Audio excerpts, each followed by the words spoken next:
Brilliance Audio presents the unabridged recording of Something Maybe by Elizabeth Scott, performed by Ellen Grafton.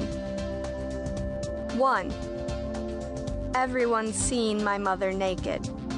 Well, mostly naked. Remember that ad that ran during the Super Bowl? The one where a guy calls and orders a pizza and opens the door to see a naked lady with an open pizza box? The pizza that's so hot it can't be contained, covering the bits you still aren't allowed to see on network television? That was her.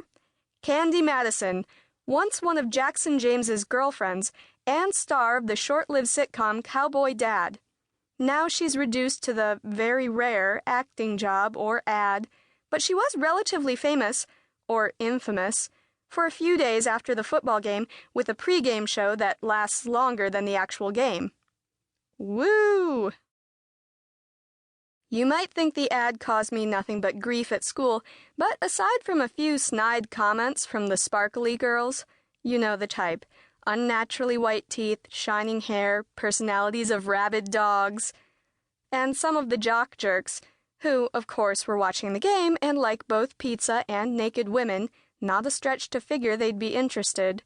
No one else said anything to me. But then, no one really talks to me. That's good, though. I've worked long and hard to be invisible at Slaterville High, an anonymous student in the almost 2,000 that attend, and I want it to stay that way.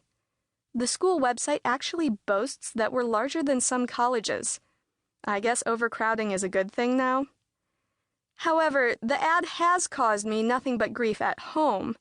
When it aired, traffic to Mom's site, candymadison.net, tripled, and she worked to keep it coming back, giving free chats, where she sits around in lingerie and answers questions about her so-called career and Jackson, and pushing her self-published autobiography, Candy Madison, Taking It All Off.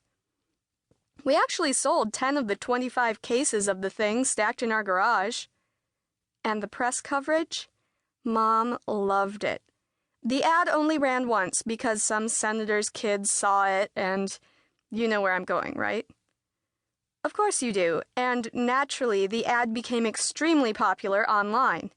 Celeb Weekly magazine did 5 questions with her, and Mom pushed her website and book, and then talked about how she was always looking for interesting, quirky character roles.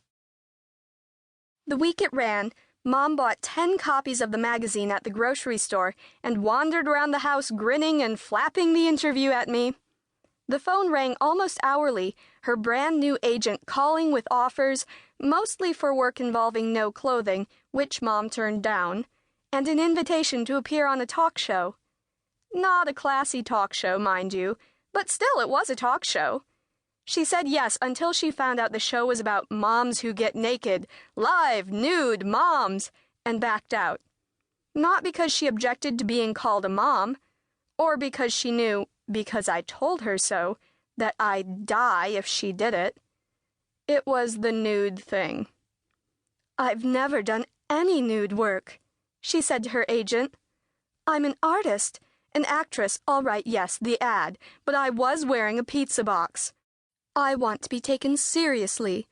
What about getting me on the talk show with the woman who says wow all the time and gives her audience free cars? I could talk to her." The wow lady wasn't interested. Mom's new agent stopped calling, and today when we go to the supermarket, Celeb Weekly doesn't have her picture in it. "I don't understand," she says. "I got so much email from my fans after that interview, and they all said they'd write to the magazine and ask for more. Do you think I wasn't memorable enough?" I look at her, dressed in a tight, bright pink t-shirt with candymadison.net in sequins across the front, and a white skirt that barely skims the tops of her thighs. Her shoes have heels that could probably be used to pierce things. "You're very memorable, Mom. Did you get the bread?" "I don't eat bread." Is she pouting? It's hard to tell. She's had a lot of chemicals injected into her face. "I know, but I do," I say.